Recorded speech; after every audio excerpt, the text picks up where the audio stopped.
Yo me desempeño como psicóloga clínica en la ciudad de Rosario, desde un enfoque psicoanalítico, se podría decir, muy vinculado a la enseñanza de Lacan, de Jacques Lacan. Bueno, y el trabajo que yo presenté tenía que ver con poder considerar la virtualidad, la atención psicológica, en este caso psicoanalítica, por medio de videollamadas, como un recurso del analista y no como un impedimento o como una traba. Me resultó interesante pensarlo como un recurso y también me resultó interesante en distintos ángulos, sobre todo porque me hizo repensar mi propia práctica en un punto muy específico que me parece que es muy permisivo para cualquier analista en realidad, y es el siguiente. A mí me hizo hacerme la siguiente pregunta: ¿qué es la dirección de la cura? ¿Qué entiendo yo por dirección de la cura? ¿Y qué puedo decir en relación a eso, más allá de las enseñanzas de las cuales nos nutrimos académicamente y en diferentes espacios de formación y en distintas instancias? Digamos que me hizo interrogarme y compararme también, compararme con algunos colegas, con lo que hacían algunos colegas, y echar por tierra o tirar al basurero aquella concepción que yo venía sosteniendo desde que me recibí. Yo me recibí en el año 2008 en la Universidad Nacional de Rosario, aquella concepción de que no se puede atender de manera virtual a nadie, porque en caso de hacerlo ya estaríamos por fuera del psicoanálisis. Ya no estaríamos haciendo psicoanálisis y estaríamos haciendo psicoterapia. Esa es una concepción que circulaba mucho en los distintos espacios de formación que yo transité. Y realmente yo creía que era así, ¿no? Yo atendía en mi consultorio, en los casos que se requerían, utilizaba el diván,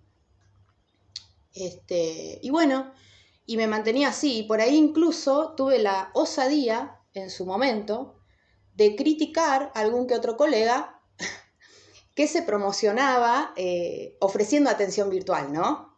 Atención online y qué sé yo. Esto antes de la pandemia, ¿no? Digo, pero qué locura esta persona, decía, ¿cómo se atreve, ¿no? a promocionarse de manera virtual? ¿Qué pasa con el diván? ¿Qué pasa con las intervenciones que tienen que ver con la gesticulación? ¿No? Pensaba. Entonces tenía un punto de vista muy crítico yo. A raíz de este acontecimiento tan perturbador que nos tocó vivir a todos, no solo como profesionales, sino como sujetos hablantes, que fue la pandemia, a raíz de los efectos que tuvo el confinamiento, las diferentes restricciones, las limitaciones sobreimpuestas, en donde, digamos, un real se hizo presente en la vida de las personas, a raíz también de las repercusiones económicas que tuvo, también en mi caso, porque yo trabajo mayormente en el ámbito clínico, en la atención de pacientes particulares, ¿no? Mayormente ese era mi mayor ingreso hasta el momento. Si bien yo también doy cursos de formación y eso, también eran presenciales. O sea que de un momento dado para el otro me quedé sin ingresos. Con lo cual contraje una serie de deudas también. Bueno, entonces la situación me hizo pensar en muchas cosas que tenían que ver con mi profesión, con mi persona, con mi práctica también, pero también me hizo interrogarme acerca de qué lineamientos clínicos venía sosteniendo yo. Poco a poco se fue generando, sobre todo con los pacientes que presentaban situaciones graves, digamos, situaciones subjetivas críticas, situaciones graves, ellos muy rápidamente siguieron sosteniendo sus tratamientos, sus espacios, por la vía virtual. Al principio yo me ponía sumamente nerviosa porque se cortaba la conexión, digamos, o porque a veces no podía escuchar lo que me decía el paciente.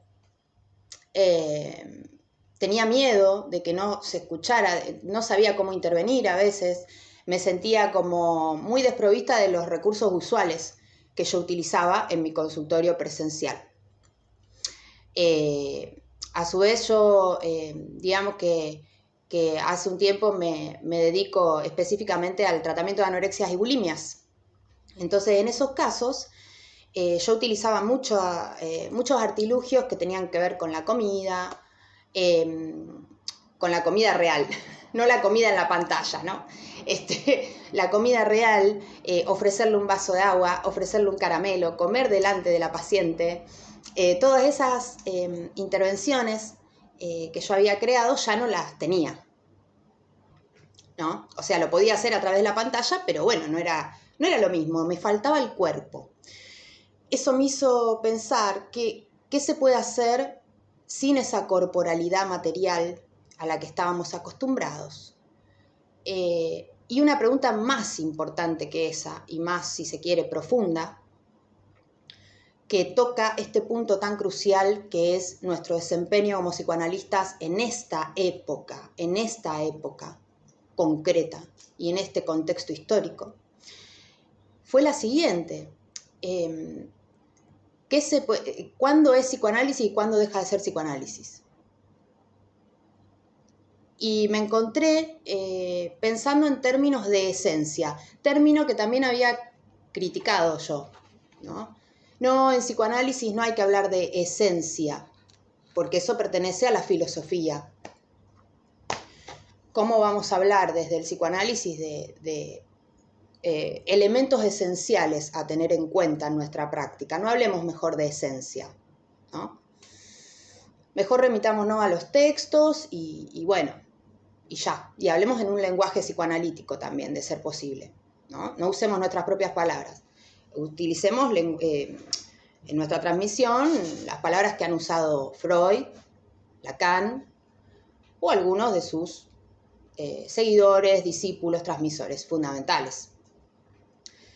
Pero a mí se me venía esta palabra, esencia. Entonces, ¿qué es lo esencial? Porque desde el momento en que yo vi que la atención por videollamada funcionaba, aunque no hubiera diván de por medio y aunque no estuviera el cuerpo, que por otra parte muchas pacientes, sobre todo las que cursaban un cuadro de anorexia o bulimia, no se podía hacer diván tampoco, digamos, que en esos casos no, de todas maneras no se iba a utilizar. Pero de igual manera yo me sorprendí a mí misma descubriendo de que la eficacia del psicoanálisis se conservaba, a pesar de estar trabajando a través de una pantalla. Desde un punto de vista, si se quiere, en principio visual, imaginario, ¿no? Aunque también estaba el audio, bueno, la primera presentación es que el paciente te veía, ¿no? Y vos lo veías al paciente. Entonces ahí un elemento esencial que a mí me pareció a rescatar y que me hizo volver a algunas fuentes de la enseñanza de Lacan fue el uso que uno hace de la voz, ¿no? Y ahí me fui dando cuenta de un montón de intervenciones que yo sostenía, si se quiere, inconscientemente, sin teorizarlas, sin darme cuenta. Un montón de intervenciones que tenían que ver con el lenguaje, ¿no? Con el uso de la palabra, con el uso del equívoco, con el uso de la homofonía, es decir, aprovecharse del lenguaje para conmover algo que es del orden del sentido sufriente que trae esa persona. Lo empecé a pensar en esos términos. La capacidad que puede tener un analista de actuar como el COVID. ¿En qué sentido? La capacidad que puede tener un analista de actuar como un virus oportunista. Cuando surge una palabra, cuando surge una ocurrencia por parte del analista que tenga que ver con la homofonía, o el cambio de sentido o paso de sentido, como decía Lacan, ¿no?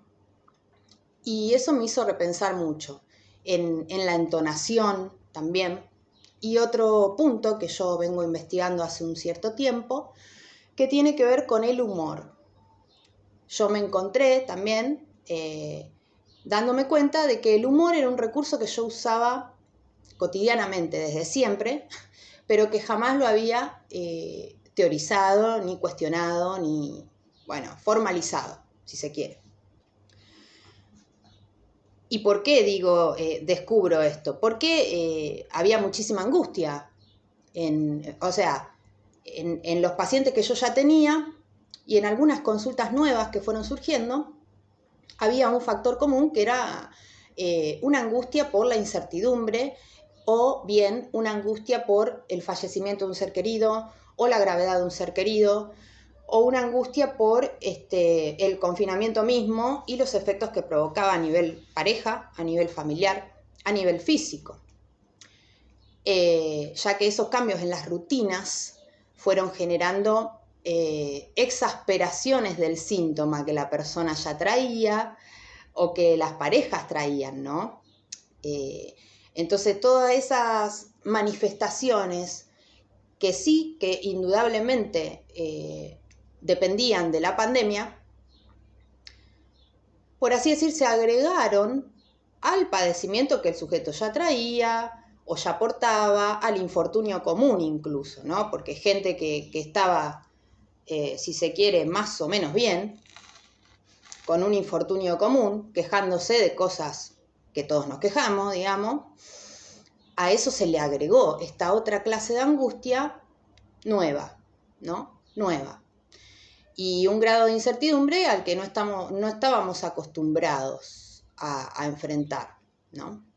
Porque había ahí un factor realidad, un peligro realidad, que ya traspasaba, digamos, como decía Freud, el umbral de protección psíquica, ¿no? Entonces tocaba con lo traumático, porque ya no eran imaginerías que uno se hace, ¿no? La angustia como señal, con todos esos laberintos imaginarios que uno puede tener, que hay mucha gente que sufre simplemente por tener miedo al futuro, como algo general. O incluso hay mucha gente que sufre por tener miedo de que finalmente le pueda pasar eso que tanto ha querido, ¿no? Por más paradójico que sea. La gente sufre por miedo a que le pase algo que no quiere, pero también sufre por miedo a que le pase algo que siempre ha querido, ¿no? Esto es muy interesante y lo plantea Lacan como una generalidad de la neurosis, en realidad, en este texto, en esta entrevista, en realidad, Dificultad de vivir. Es una entrevista, no es un escrito de él, sino más bien una entrevista.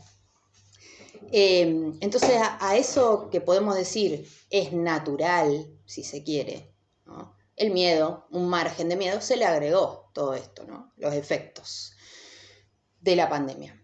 Entonces, frente a esa situación, yo reconocí cómo hacía intervenir el humor a propósito, que no era un rasgo personal mío, digamos, que no era una característica de mi forma de ser, por ejemplo, sino que las intervenciones vinculadas al humor eran ahí, específicamente dirigidas hacia un punto.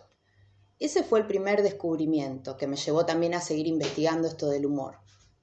Como en una situación tan, a veces, en algunas ocasiones trágica, ¿no? En algunas ocasiones agradable, preocupante, qué sé yo, el analista puede hacer intervenir el humor y qué función tiene eso.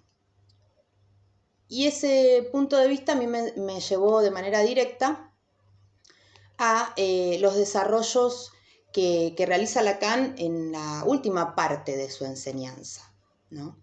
Estos desarrollos que los podemos encontrar a partir del seminario 20, más o menos, cuando Lacan empieza a construir el nudo Borromeo y nos empieza a hablar de este concepto tan extraño, tan raro, llamado sintoma, ¿no?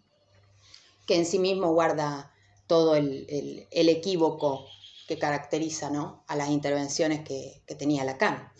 Me llevó a repensar esa noción. Y bueno, el trabajo que presenté para esta ocasión tenía que ver con esta frase. Lo primero que se me ocurrió fue esta frase tan conocida de Lacan: mejor que renuncie quien no esté a la altura de la subjetividad de su época, ¿no? Y me vi interpelada, vuelvo a decirles, en relación a mis propias concepciones. Psicoanálisis online, caca. Psicoanálisis presencial, lindo. Eso yo tenía implantado en mi cerebro, y parecía ser inamovible, lo cual me pareció una gran oportunidad para revisar mis preceptos ideológicos. Revisarlos y destruirlos también. Romperlos. Hola, Mariela.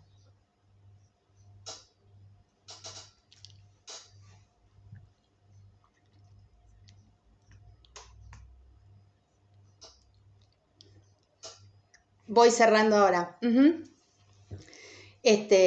Entonces, bueno, eso me pareció crucial, sobre todo para poder pensar en la no ortodoxia, una invitación a la no ortodoxia, es decir, al menos como pensé yo, la virtualidad como recurso fue para mí una invitación a revisar toda ortodoxia, siendo que, tal como la define Lacan, el psicoanálisis es una práctica más bien herética, ¿no?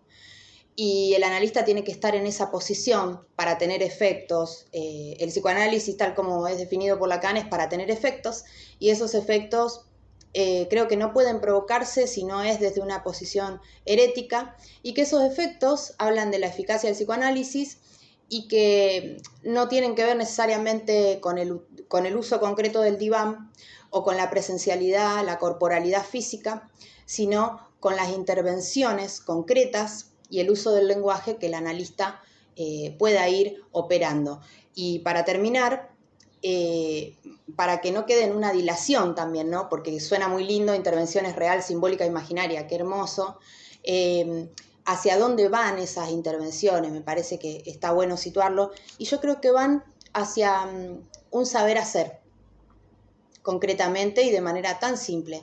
Es decir, que ese sujeto empieza a hacer cosas, que pueda hacer cosas con aquello que lo hace sufrir, digamos. Que pueda transformar ese sufrimiento X, no viene al caso, en una excusa para empezar a hacer cosas, ¿no? Que lo sostengan desde otro lugar o que le signifiquen un cambio de sentido en relación a su propia vida, ¿no? Así que bueno, espero que les haya gustado.